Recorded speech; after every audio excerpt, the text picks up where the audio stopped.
Assalamu alaikum to all the students who have joined us in this video. So we are going to continue the series of information security that is CS 205 और इंशाल्लाह इस video में हमने जो है वो lecture number 233 से onwards अपनी डिस्कशन को कंटिन्यू करना है। ठीक है, अच्छा अब यहाँ पे टाइटल देख के पता चल रहा है कि हमने क्या पढ़ना है। हमने ISO स्टैंडर्ड की बात करनी है और किस स्टैंडर्ड की इसके किस वेरिएंट की आपने बात करनी है 31,000 और 2018 का ये जो बेसिकली आपके पास अपडेट है और इसमें जो है वो हम स्पेसिफिकली रिस्क मैनेजमेंट की बात करने जा रहे हैं। ठीक है, अच्छा अब ये जो स्लाइड है ये आपको आने वाले अपकमिंग मॉड्यूल्स में आपको फ्रीक्वेंटली जो है वो देखने को मिलेगी। अब इसमें क्या है, ये आपके पास है फ्रेमवर्क रिस्क मैनेजमेंट का। ठीक है, ये आपके पास प्रिंसिपल्स हैं और ये आपके पास है रिस्क मैनेजमेंट प्रोसेस। अब इनको हमने वन बाय वन भी इंशाल्लाह डिटेल में जो है वो कवर करना है। अब सबसे पहले यहाँ पे हमारे पास बात आ जाती है रिस्क मैनेजमेंट फ्रेमवर्क की। ठीक है, जब हम रिस्क मैनेजमेंट फ्रेमवर्क की बात करते हैं या वो आपसे MCQs में या लॉन्ग में या शॉर्ट में पूछ लेता है कि आपने रिस्क मैनेजमेंट फ्रेमवर्क के बताने हैं कंपोनेंट्स, तो आपने कहना है कि 5 कंपोनेंट्स हैं। ठीक है, तो प्रिंसिपल्स 8 होते हैं और कंपोनेंट्स 5 होते हैं, आपने इन दोनों में कंफ्यूज नहीं होना। अच्छा अब कंपोनेंट्स होते तो 5 हैं, ये तो पता चल गया। अब होते कौन कौन से हैं, आपके पास है integration, then you have design, implementation, evaluation and at the very end you have improvement. ठीक है, इसी तरह ये 8 प्रिंसिपल्स हैं, इन सबको जो है वो हमने एक एक करके देखना है। और ये आपके पास है risk management process. Risk management process में देखें, यहाँ पे पहले हम किसी भी रिस्क का जो है वो स्कोप, कॉन्टेक्सचुअल क्राइटेरिया डिसाइड करते हैं, फिर हम रिस्क असेसमेंट करते हैं। ठीक है, जब मैंने कहा कि हम रिस्क असेसमेंट करते हैं तो व्हाट आई पर्टिकुलरली मीन कि इसमें 3 जो मेन स्टेप्स हैं वो इन्वॉल्व होते हैं। ठीक है, अब वो 3 मेन स्टेप्स कौन से हैं, आपने पहले रिस्क को आइडेंटिफाई करना है, फिर उसको एनालाइज करना है, and once you are done with this तो आपने क्या करना है, उसको इवेलुएट करना है। आपने रिस्क की करनी है इवेलुएशन। ठीक है, और एट द वेरी एंड जब हमें रिस्क पता चल गया तो हमने उसके लिए करेक्टिव एक्शंस लेने हैं, या दूसरे वर्ड्स में हमने उसका जो है वो ट्रीटमेंट करना है। अब इन सब चीज़ों को हम आने वाले मॉड्यूल्स में काफ़ी डिटेल में देखने वाले हैं। यहाँ पे जो है वो आपने बस ऑब्जेक्टिव के लिए फ़िलहाल तैयार कर लेना है। ठीक है, अच्छा अब यहाँ पे देखें, अगर वो आपसे शॉर्ट में पूछ लेता है या MCQs में कि ISO 31,000 का जो मेन ऑब्जेक्टिव है वो क्या है। अब ISO 31,000 जो है it states that the guidelines should be used by people who create and protect value in organisations. अच्छा अब ये जो ISO 31,000 के जो भी स्टैंडर्ड्स हैं, जो भी रूल्स एंड रेगुलेशंस हैं, वो ये मेंशन करते हैं कि इसमें भाई जो भी गाइडलाइंस हैं वो लोग यूज़ करें जिन्होंने किसी ऑर्गेनाइजेशन में, किसी इंटरप्राइज में, किसी लार्जर स्केल पे वैल्यू को जो है वो प्रोटेक्ट भी करना है और उसको क्रिएट भी करना है।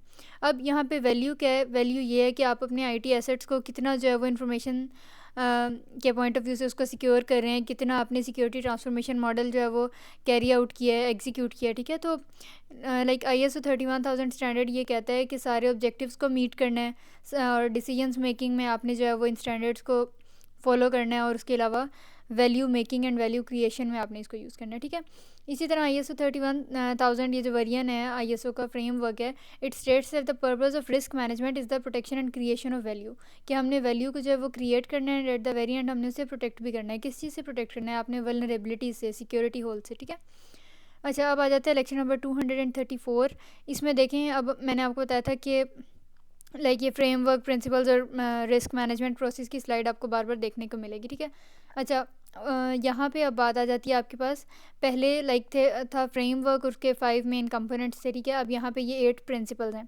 So if you do remember, इसकी जो सब्जेक्टिव पार्ट की फाइनल टर्म की वीडियो है उसमें भी ये वाला क्वेश्चन हमने काफ़ी डिटेल में देखा हुआ है, लेकिन यहाँ टॉपिक वाइज में दोबारा आ गया। यहाँ पे देखें, जब हम कहते हैं कि जो रिस्क मैनेजमेंट है अकॉर्डिंग टू ISO 31,000 स्टैंडर्ड, उसके 8 प्रिंसिपल्स हैं। ठीक है, अब ये लॉन्ग में आ जाता होता है कि कौन कौन से हैं 8 प्रिंसिपल्स। तो पहला प्रिंसिपल या पहला रूल कह लें, ये है कि जो फ्रेमवर्क है और जो प्रोसेसेस हैं जो आपकी ऑर्गेनाइजेशन में कैरी आउट किए जा रहे हैं वो कस्टमाइज्ड होने चाहिए, यूज़र्स की नीड के मुताबिक जो है वो कस्टम मेड होने चाहिए। ठीक है, और प्रोपोर्शनेट होने चाहिए कि एक फ़िक्स्ड वैल्यू में रिस्क्स और बेनिफिट्स को उसकी प्रॉपर रेशो क्रिएट करके होने चाहिए। ठीक है, सेकंड प्रिंसिपल आ जाता है कि appropriate and timely involvement of stakeholders is necessary. अब आपकी ऑर्गेनाइजेशन में, आपकी फर्म में जो भी शेयर होल्डर्स हैं, जो भी स्टेक होल्डर्स हैं, जो भी थर्ड पार्टीज़ आपके बिज़नेस में इन्वेस्ट कर रही हैं, उनको टाइमली जो है वो इन्वॉल्व होना है। रिस्क मैनेजमेंट के प्रोसेस में आपने उनको टाइमली इन्फॉर्म करना है ताकि वो भी, उन्होंने कोई करेक्टिव एक्शन लेने हैं तो वो ले लें। ठीक है, फिर structured and comprehensive approach is required. फिर फोर्थ आ गया कि रिस्क मैनेजमेंट जो है वो सारी ऑर्गेनाइजेशनल एक्टिविटीज़ का एक मेन पार्ट होना चाहिए, इंटीग्रल पार्ट। फिर उसके अलावा जो रिस्क मैनेजमेंट है वो असल में क्या करती है, वो चेंजेस को एंटिसिपेट करती है, पहले से उनकी प्रोडिक्शन करती है, देन उनको डिटेक्ट करती है, एक्नॉलेज करती है, and at the very and उनको रिस्पॉन्ड करती है, उन लाइक कॉज अगर चेंज है तो वो इफेक्ट शो करती हैं, ठीक है। तो एक्शन और रिएक्शन समझ लें। अच्छा, सिक्स्थ प्रिंसिपल आ जाता है, risk management explicitly considers any limitations of available information, कि आपके पास जो भी आईटी एसेट्स हैं, B it your computing systems या जो भी मर्ज़ी आपके पास डेटा अवेलेबल है, जो भी इंफॉर्मेशन आपके पास अवेलेबल है, उसकी अगर कोई भी लिमिटेशंस हैं या उसके कोई कॉन्सिक्वेंसेस हैं, उसकी कोई ड्रॉबैक्स हैं, कोई डिस्क्रिपेंसी है, कोई कमी पेशी है, तो वो रिस्क मैनेजमेंट प्रोसेस पे ये फ़र्ज़ है, समझ लें कि वो उसको एक्सप्लिसिटली और क्लियरली जो है वो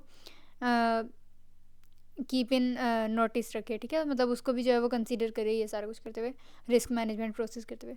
अच्छा, फिर सेवन्थ प्रिंसिपल आ जाता है कि ह्यूमन एंड कल्चरल फैक्टर्स। अब लाइक कल्चर्स जैसे जैसे वेरी करते हैं, क्या होता है कि हम कैसे किसी रिस्क मैनेजमेंट को हम कैरी आउट करें या किसी रिस्क को हम कैसे डील करें, तो वो ह्यूमन फैक्टर्स भी इसमें काफ़ी सारे आ जाते हैं। ह्यूमन फैक्टर्स में आपके पास स्किल्स, उसके अलावा इंटेलिजेंस और ये सारा कुछ आ जाता है। इसी तरह कल्चर जो है ये भी एक मेन रोल प्ले कर रहा होता है कि हम किसी भी रिस्क को कैसे जो है वो मैनेज करें, ठीक है। फिर आ जाता है risk management is continuously improve through learning and experience. ये तो थे 8 प्रिंसिपल्स। अब इनमें से जो फर्स्ट 5 प्रिंसिपल्स हैं वो आपको एक गाइडेंस प्रोवाइड करते हैं कि आपने किसी भी रिस्क मैनेजमेंट प्लान को, इनिशिएटिव को कैसे डिज़ाइन करना है, ठीक है। और जो बाकी 3 प्रिंसिपल्स हैं वो ये बताते हैं कि जो रिस्क मैनेजमेंट आपने प्लान कर ली, उसका इनिशिएटिव ले लिया, उसमें अब कौन कौन से ऑपरेशंस, कौन कौन से फंक्शंस कैरी आउट किए जाएंगे, ठीक है। The latter principles confirm that the best information available should be used, human and cultural factors should be considered, and the risk management arrangement should ensure continual improvement. अच्छा, अभी जो like बाद वाले principal हैं, लाइक प्रिंसिपल नंबर 6, 7 और 8, ये सारा कुछ जो है वो मेक श्योर करते हैं कि आपने बेस्टेस्ट इन्फॉर्मेशन को जो है वो यूज़ करना है। उसके अलावा ह्यूमन और कल्चरल फैक्टर्स को नोट करना है और उसके अलावा अरेंजमेंट्स जो है वो कॉन्टीन्यूसली इंप्रूव भी होती रहनी चाहिए, ठीक है। इसी तरह जो फर्स्ट 5 प्रिंसिपल हैं, अब अक्सर ये अगर आ जाता है कंपेरिजन आपसे पेपर में कि आपने जो है वो इन 8 प्रिंसिपल्स को किसी तरह कैटेगराइज करना है, सो कीप इन माइंड कि आपने फर्स्ट 5 प्रिंसिपल्स का क्या बताना है और लास्ट 3 प्रिंसिपल्स को कैसे बताना है, ठीक है। अच्छा, अब जब फर्स्ट 5 प्रिंसिपल्स की अगेन हम बात करते हैं, तो इसमें हम ये बात करते हैं कि जब हम रिस्क मैनेजमेंट का कोई इनिशिएटिव, कोई स्टार्टअप ले रहे होते हैं, तो या जब हम उसको डिज़ाइन कर रहे होते हैं, प्लान कर रहे होते हैं, तो उसमें क्या होगा कि इसमें हम इसको लाइक कैसे समराइज़ करते हैं कि हम ये मेक श्योर करते हैं कि प्रोपोर्शनेट होने चाहिए, लाइक एक वेल सूटेड रेशो में होने चाहिए, अलाइंड होनी चाहिए आपके ऑर्गेनाइजेशन के बाकी सिस्टम्स के साथ, कम्प्रिहेंसिव होने चाहिए, लाइक ब्रीफ भी हों लेकिन कंसाइज भी हों, ठीक है, और एम्बेडेड भी हों और डायनामिक भी। अच्छा, अब यहाँ पे देखें, ये आपको एब्रीविएशन मिल रहा है पेस्ट, ठीक है। यहाँ पी से बन रहा है आपके पास proportionate, A for aligned, C for comprehensive, E for embedded and D for dynamic. तो जो पहले 5 प्रिंसिपल्स हैं वो इन सब चीज़ों को मेक श्योर करते हैं, ठीक है। अब ये जो आपको एब्रीविएशन मिल रहा था पेस्ट, उन सब की आगे आ जाती है छोटी छोटी डिस्क्रिप्शन। प्रोपोर्शनेट प्रिंसिपल में ये आ जाता है कि रिस्क मैनेजमेंट एक्टिविटीज़ जो हैं वो एक प्रोपोर्शनेट लेवल में, लाइक एक अप्रोप्रिएट और एक वेल सूटेड लेवल में जो है वो कैरी आउट की जानी चाहिए अक्रॉस द ऑर्गेनाइजेशन। अलाइंड का मतलब होना चाहिए कि बाकी ऑर्गेनाइजेशन में जो लाइक ऑर्गेनाइजेशन में जो बाकी एक्टिविटीज़ चल रही हैं उसके साथ वेल अलाइंड होनी चाहिए, उनके साथ वेल सूटेड हों। लाइक ये ना हो कि आपने risk management process carry out किया और आपकी ऑर्गेनाइजेशन में जो बाकी एक्टिविटीज़ हो रही हैं वो उससे नेगेटिवली इफेक्ट हो, ठीक है। तो वेल अलाइंड होनी चाहिए। फिर कंप्रिहेंसिव की हम बात करते हैं कि अगर आपकी रिस्क मैनेजमेंट स्ट्रेटजी ने फुली इफेक्टिव होना है तो उसके लिए ये मस्ट है कि जो आपकी रिस्क मैनेजमेंट स्ट्रेटजी है वो कंप्रिहेंसिव हो, ठीक है। एम्बेडेड का मतलब होता है कि ये ऑर्गेनाइजेशन में फुली जो है वो इंटीग्रेटेड हो, फुली इनकॉर्पोरेटेड हो, ठीक है। और डायनामिक ये है कि जैसे जैसे वक्त के साथ नए नए रिस्क इमर्ज होते हैं और चेंजिंग सिनेरियोज क्रिएट हो रहे होते हैं, तो रिस्क मैनेजमेंट प्रोसेस जो है वो उसके अकॉर्डिंग ठीक से जो है वो वैलिड रहे, ठीक है। तो डायनामिक उसे होना चाहिए कि रियल टाइम सिनेरियोज को वो अच्छे से जो है वो बिट मैप कर सके। अच्छा, इसी की डिस्कशन को कंटिन्यू करना है और यहाँ पे आपके पास जो है वो मेन कंपोनेंट्स आ जाते हैं जिसे हम कहते हैं कि ये फ्रेमवर्क के कंपोनेंट्स हैं। किस चीज़ के फ्रेमवर्क के? रिस्क मैनेजमेंट के, ठीक है। अच्छा, अब जो रिस्क मैनेजमेंट है उसके प्रिंसिपल्स, वो जो 8 प्रिंसिपल्स हमने पढ़े हैं और वो 5 कंपोनेंट्स जो अभी हमने फ्रेमवर्क के पढ़े हैं, वो कह रहे हैं ये दोनों जो है वो आपस में क्लोजली रिलेटेड हैं। कैसे? एक आपके पास प्रिंसिपल है कि जो रिस्क मैनेजमेंट है, रिस्क मैनेजमेंट प्रोसेस है, वो आपके बाकी ऑर्गेनाइजेशन के कल्चर में इंटीग्रेटेड होना चाहिए, ठीक है, मतलब उसे इंटीग्रेटेड होना चाहिए। और इसी तरह आपके पास जो है यहाँ पे फ्रेमवर्क में एक कंपोनेंट है इंटीग्रेशन। इसी तरह हम बाकी कंपोनेंट्स को जो है वो इसी तरह जो है वो रिलेट कर सकते हैं। तो कहने का मकसद है कि जो रिस्क मैनेजमेंट का जो फ्रेमवर्क है और उसके जो प्रिंसिपल्स हैं वो आपस में एक दूसरे से क्लोजली रिलेट करते हैं, रिजेंबल करते हैं, रेजोनेट करते हैं, ठीक है। फिर उसके अलावा थोड़ा सा डिफरेंस ये है कि जो प्रिंसिपल है वो ये बताते हैं कि क्या हमने अचीव करना है, और फ्रेमवर्क आपको ये इन्फॉर्मेशन देता है कि आपने कैसे जो है वो अचीव करना है, ठीक है। इसी तरह यहाँ पे एक एमसीक्यू बन रहा है बहुत इंपॉर्टेंट कि ISO 31000 की जो गाइडलाइंस हैं उनका क्या मेन फोकस होता है। उनका मेन फोकस होता है लीडरशिप एंड कमिटमेंट, ठीक है। फिर आपके पास आ जाता है कि आपके पास जो रिस्क मैनेजमेंट है उसकी इफेक्टिवनेस डिफरेंट चीज़ों पे डिपेंड करती है, इंटीग्रेशन पे, डिज़ाइन पे, इम्प्लीमेंटेशन पे, इवेलुएशन पे एंड इम्प्रूवमेंट पे, ठीक है। इस अप्रोच को हम ओफन मोस्ट ऑफन या अक्सर औकात जो है वो मैनेजमेंट लिटरेचर में हम एक टर्म इसके लिए यूज़ करते हैं which is plan do check act, ठीक है। तो यही जो है वो मेन आपके पास कुछ कंपोनेंट्स हैं या कुछ चीज़ें हैं जो ये बताती हैं कि आपका जो रिस्क मैनेजमेंट प्रोसेस है वो कितना इफेक्टिव है आपकी ऑर्गेनाइजेशन में, ठीक है। तो अब वो कौन कौन से कंपोनेंट्स हैं? Integration, design, implementation, evaluation and improvement, ये थे मेन कंपोनेंट्स आपके फ्रेमवर्क के, ठीक है। फिर आ जाता है ISO 31000 जो है वो आपको प्रोवाइड करता है एक नरेटिव डिस्क्रिप्शन, एक एक्सप्लेनेशन टाइप की डिस्क्रिप्शन, और इसमें ये बताता है कि फ्रेमवर्क जो है वो कैसे आपकी ऑर्गेनाइजेशन के बाकी एक्टिविटीज़ के साथ जो है वो इंटीग्रेट रहेगा या उनको सपोर्ट करेगा, ठीक है। उसके अलावा ये जो ISO 31000 का स्टैंडर्ड है ये आपको रिस्क आर्किटेक्चर, उसकी स्ट्रेटजी, उसके प्रोटोकॉल्स वगैरह के बारे में भी बताते हैं। अच्छा, अब यहाँ से अगेन आपके पास सब्जेक्टिव के हिसाब से एक लॉन्ग क्वेश्चन आ गया इंपॉर्टेंट कि जो रिस्क मैनेजमेंट फ्रेमवर्क है उसको अगर हम कैटेगराइज करें, उसके कंपोनेंट्स तो 5 हैं, हमें ये पता है, ठीक है। अगर अब हम उसको कैटेगराइज करते हैं तो यहाँ पे आपके पास 3 उसकी कैटेगरीज बनती हैं which basically are architecture, strategy and then you have protocols. इन सबको आपने एक बार कर लेना है रीड, ठीक है। अच्छा, अब आ जाता है लेक्चर नंबर 236। उनकी डिस्क्रिप्शन MCQs में कम आती है, लेकिन आप उसको 1-2 बार रीड कर लें so you will better get an idea कि किस तरह आर्किटेक्चर और बाकी जो कंपोनेंट्स हैं वो कैसे वहाँ पे डिस्क्राइब किए गए हैं, ठीक है। अच्छा जी, अब यहाँ पे देखें, अब रिस्क मैनेजमेंट प्रोसेस की बात करनी है कि जब भी रिस्क मैनेजमेंट प्रोसेस होता है तो उसके सेंटर पे the heart of risk management process is the activities. अब वो कौन कौन सी एक्टिविटीज़ हैं? रिस्क असेसमेंट की और रिस्क ट्रीटमेंट की, ठीक है। तो जब भी आपको कहा जाएगा कि रिस्क मैनेजमेंट प्रोसेस में मेन या फोकस्ड या वेल सेंटर्ड एक्टिविटीज़ कौन सी हैं, वो है risk assessment and then you have risk treatment. अब जब हमने कहा कि रिस्क असेसमेंट, तो रिस्क असेसमेंट का ये मतलब है कि उसमें हम 3 स्टेजेस को जो है वो इन्वॉल्व करते हैं। अब वो कौन कौन से 3 स्टेजेस हैं? रिस्क को आपने पहले आइडेंटिफाई करना है, फिर उसको एनालाइज करना है and at the very and आपने क्या करना है? उसको इवेलुएट करना है।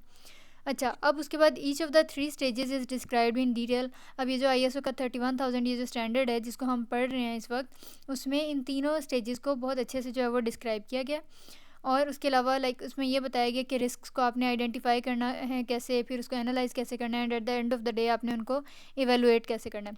अच्छा, यहाँ पे अब एक टर्म यूज़ हो रहा है रिस्क एपिटाइट। रिस्क एपिटाइट को हम रिस्क क्राइटेरिया भी कह रहे होते हैं, या रिस्क क्राइटेरिया इस्टेब्लिश करने को हम रिस्क एपिटाइट कहते हैं। इसका ये मतलब होता है कि किसी स्टैंडर्ड के या किसी ग्रेडिंग स्कीम के अकॉर्डिंग अगर हम ये कहें कि कौन सा जो है वो रिस्क कितना ज़्यादा क्रिटिकल है, किस पे सबसे ज़्यादा पहले इम्प्लीमेंटेशन होनी चाहिए, ठीक है। तो रिस्क एपिटाइट कह लें कि हम क्रिटिकलिटी के हिसाब से, सेंसिटिविटी के हिसाब से रिस्क्स को जो आपकी ऑर्गेनाइजेशन में मौजूद हैं या मौजूद हो सकते हैं इन नियर फ्यूचर, उनको जब हम कैटेगराइज करते हैं, स्कोर करते हैं, तो ये होता है कि हम रिस्क एपिटाइट जो है वो इस्टेब्लिश कर रहे हैं, ठीक है। अच्छा, अब रिस्क ट्रीटमेंट की बात आ जाती है। रिस्क ट्रीटमेंट जो है ये भी बहुत ज़्यादा इंपॉर्टेंट है, और इसमें आपके पास रिस्क ट्रीटमेंट की कुछ ऑप्शंस होती हैं, देन हम उनको प्रिपेयर करते हैं, इम्प्लीमेंट करते हैं किस चीज़ को? रिस्क ट्रीटमेंट प्लान्स को।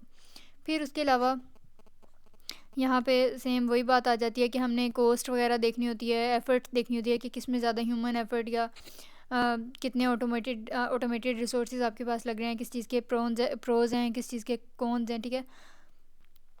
सो उसके अलावा the risk treatment plan should clearly identify the time scale and responsibilities for implementing the selected risk treatment. So risk treatment plan में आपके पास डिफरेंट सूटेबल चॉइसेस होती हैं कि हम किसी भी प्लान को जो है वो ऑप्ट कर सकते हैं, ठीक है।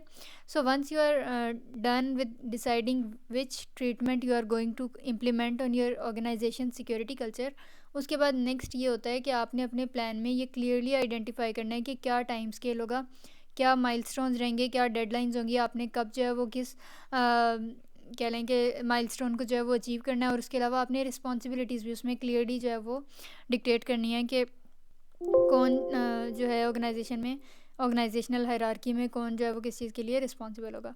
Next you have lecture number 237।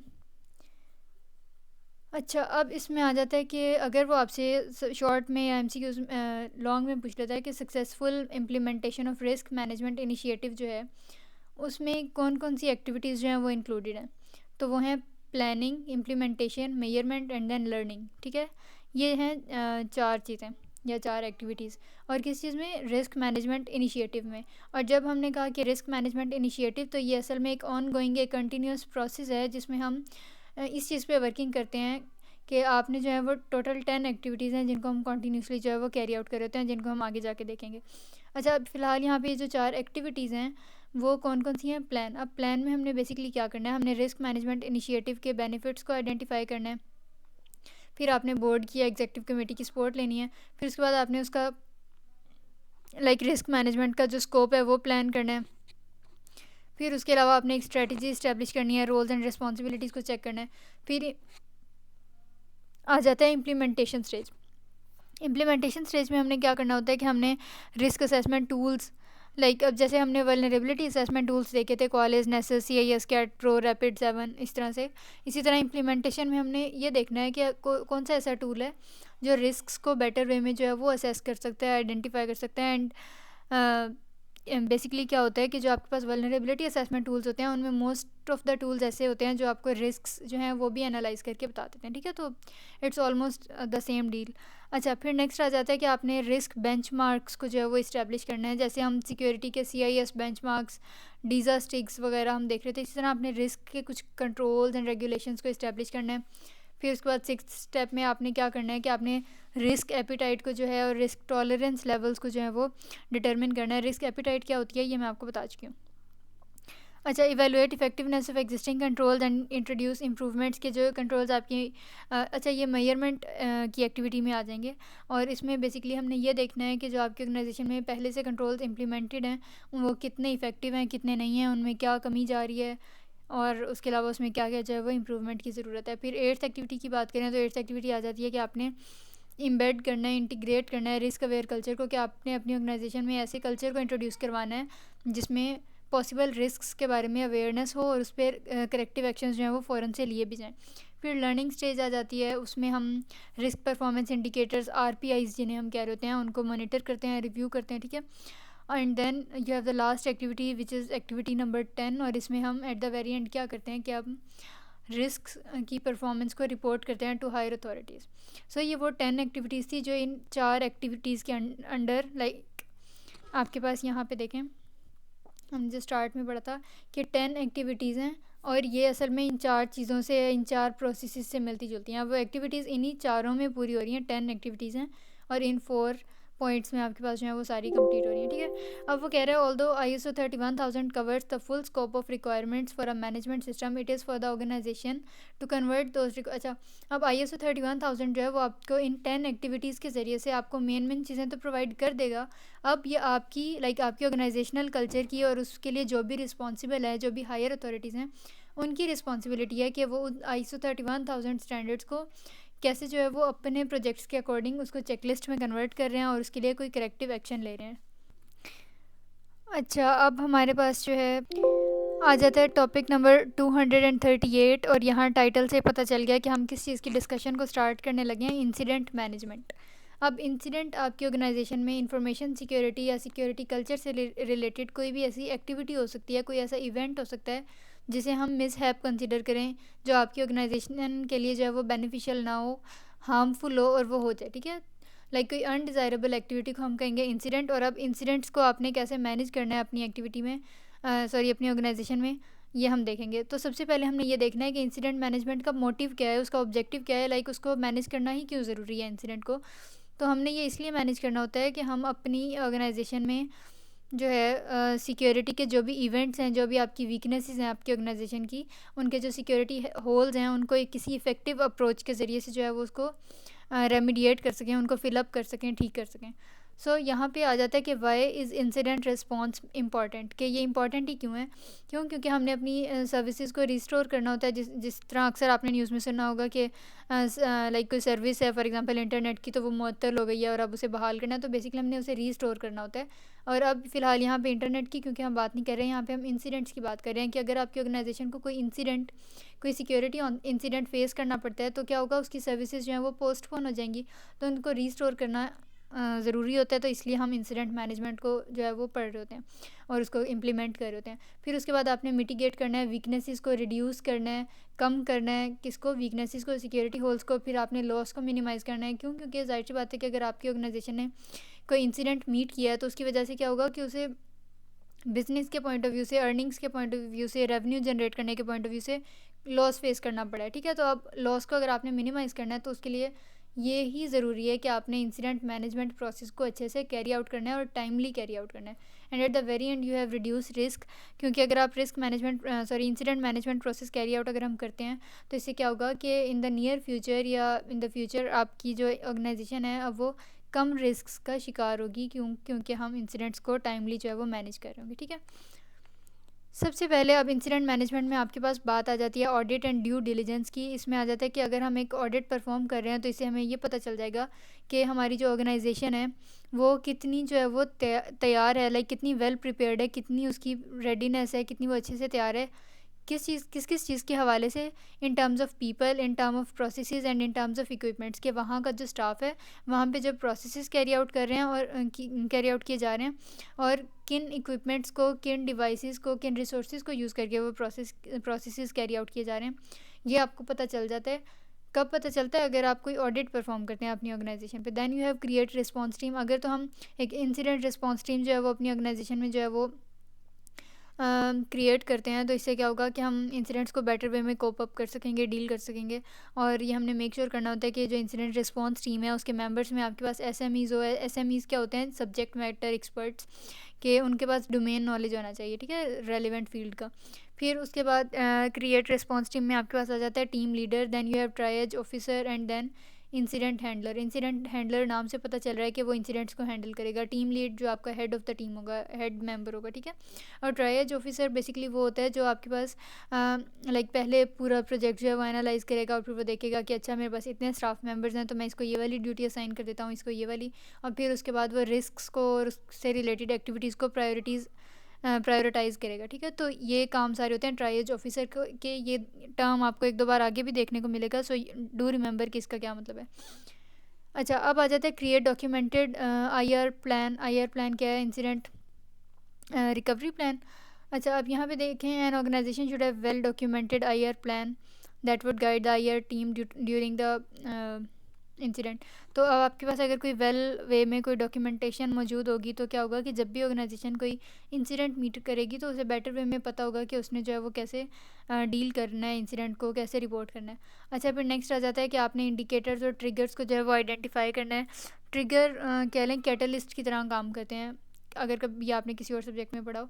तो आपने क्या करना है कि आपने ये आइडेंटिफाई करना है कि आपकी ऑर्गेनाइजेशन के कल्चर में, आपकी ऑर्गेनाइजेशन के सिक्योरिटी पोस्चर में किस चीज़ को जो है वो इंसिडेंट कंसीडर किया जाता है, ठीक है। फिर उसके बाद आपने देखना है कि जो जो चीज़ें वजूहात बनती हैं इंसिडेंट क्रिएट होने का, वो कितनी इंपॉर्टेंट है या कितनी वेटी हैं, कि लाइक उनकी कितनी वेटेज है, ठीक है। फिर उसके बाद आपने देखना है कि आपने अपने डॉक्यूमेंटेशन में ये क्लियरली डिफ़ाइन करना है कि किसी इंसिडेंट को कौन सी चीज़ जो है वो ट्रिगर कर सकती है, कॉज कर सकती है। फिर फिफ्थ स्टेप आपके पास आ जाता है कि आपने प्रॉब्लम को इन्वेस्टिगेट करना है, ठीक है। और इसमें लाइक आपने बताना है कि क्या हुआ, इसमें क्या चीज़ कॉम्प्रोमाइज़ की गई, क्या चीज़ डिटीरियोरेट हुई, क्या ख़राब हुई, दिस एंड दैट। उसके अलावा कौन कौन से लोग, कौन कौन से सिस्टम्स, कौन कौन से प्रोसेसेस अफेक्ट हुए, मुतासिर हुए। अच्छा, फिर इसी तरह determine the point of origin of the incident where possible, कि अगर आपके ऑर्गेनाइजेशन में कोई इंसिडेंट, कोई मिसहैप हो गया, तो अब आपने ये डिटर्मिन करना है, ये एनालाइज करना है इन्वेस्टिगेशन के दौरान कि वो इंसिडेंट जो है वो उसका ओरिजिन कहाँ से था, लाइक कहाँ से जो है वो उसकी स्टार्टिंग थी, उसका स्टार्टअप पॉइंट क्या था, ठीक है। उसके अलावा specify your investigation objective, tries and resolution methodology. तो ट्राइज में यही है कि आपने जो है वो लाइक लोगों को जो है वो, लोग कौन, लाइक जो आपके स्टाफ मेंबर्स हैं, जो आपके एम्प्लॉयज़ हैं, उनको रिस्पॉन्सिबिलिटीज़ असाइन करनी है, ठीक हो गया। और उसके अलावा आपने क्या करना है कि प्रायोरिटाइज़ करना है रिस्क्स को और उसमें उसको डील करने के लिए की जाने वाली एक्टिविटीज़ को। अच्छा, अब बात करते हैं लेक्चर नंबर 239 की।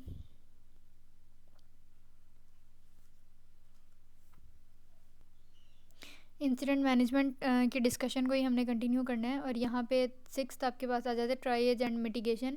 As I already told you कि यहाँ पे ट्राइएज वर्ड का क्या मतलब है। तो इसमें जब हम इन्वेस्टिगेशन कर रहे होंगे तो उसकी वजह से हम एक रेजोल्यूशन प्रोसेस तक जो है वो पहुँच सकेंगे, ठीक है। और जब आपकी जो टीम है, जो सिक्योरिटी टीम है, उसको पता चल जाएगा कि क्या एक्सपोजर है उसका, कि किस किस हद तक, किस लेवल तक जो है वो अफेक्ट हुए हैं प्रोसेसेस और teams and all that stuff, तो फिर क्या होगा कि हम इफ़ेक्टिव वे में मिटिगेशन कर सकेंगे, रिडक्शन कर सकेंगे किस चीज़ की, सिक्योरिटी होल्स की और इंसिडेंट्स की।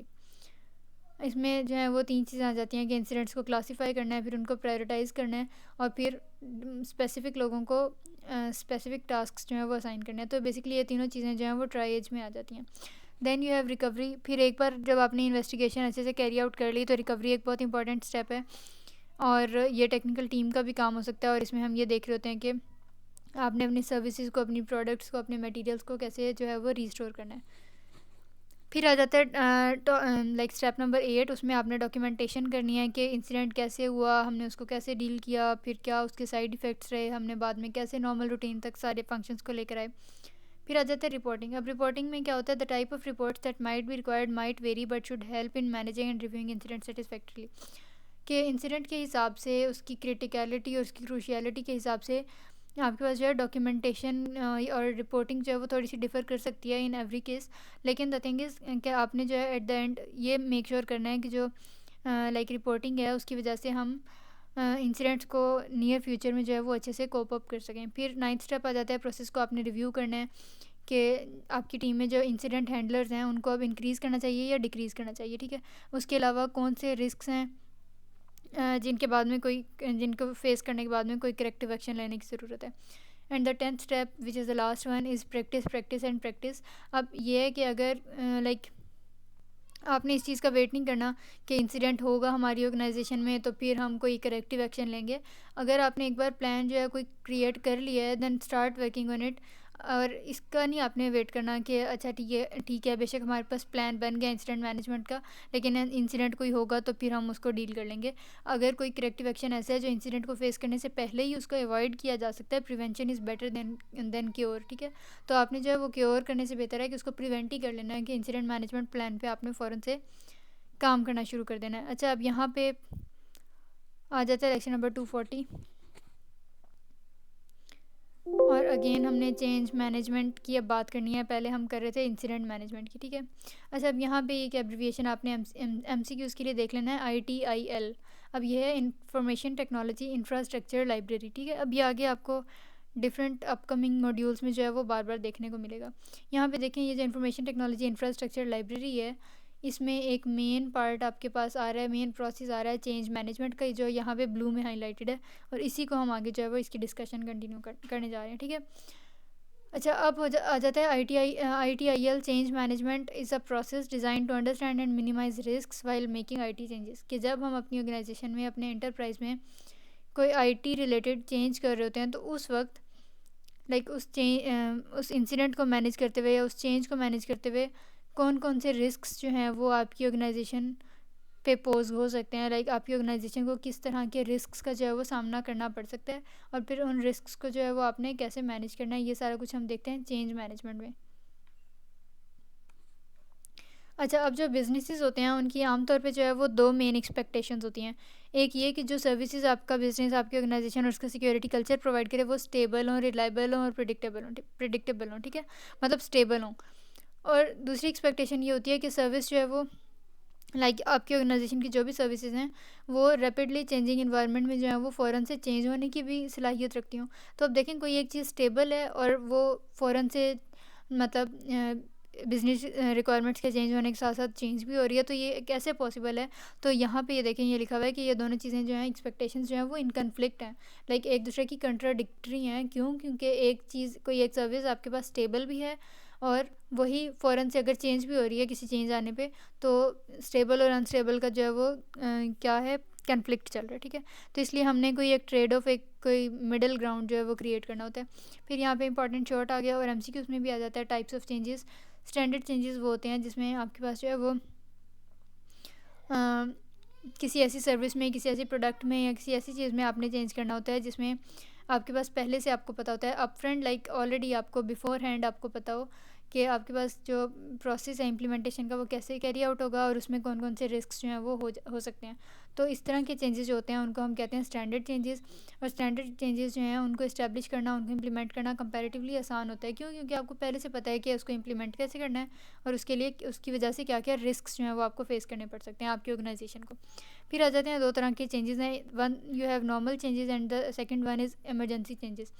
नॉर्मल चेंजेस वो होते हैं those that must go through the change process before being approved and implemented, like उनकी इम्प्लीमेंटेशन और उनके अप्रूवल से पहले उनको जो है वो हम एक पूरे चेंज मैनेजमेंट प्रोसेस से गुजारते हैं। ठीक है, तो जब हम चेंज मैनेजमेंट प्रोसेस से गुजार रहे होते हैं at some point in time आपको या आपकी टीम में जो भी इंसिडेंट हैंडलर है, चेंज हैंडलर है, उसको ये रियलाइज़ हो कि ये तो मतलब हाई रिस्क लेवल का कोई चेंज है, उसको फ़ौरन से करना ज़रूरी है।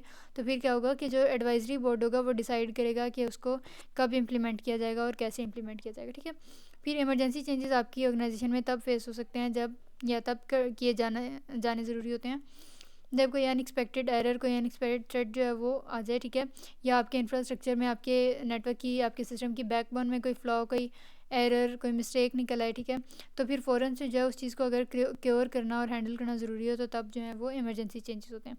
सो this was all about from lecture number 233 to 240। इसमें अगर कोई भी क्यूरी या कन्फ्यूजन हो so you can always drop a comment, and if you are new to this channel then don't forget to subscribe and hit the bell icon as well. See you soon, till then खुदा हाफिज़।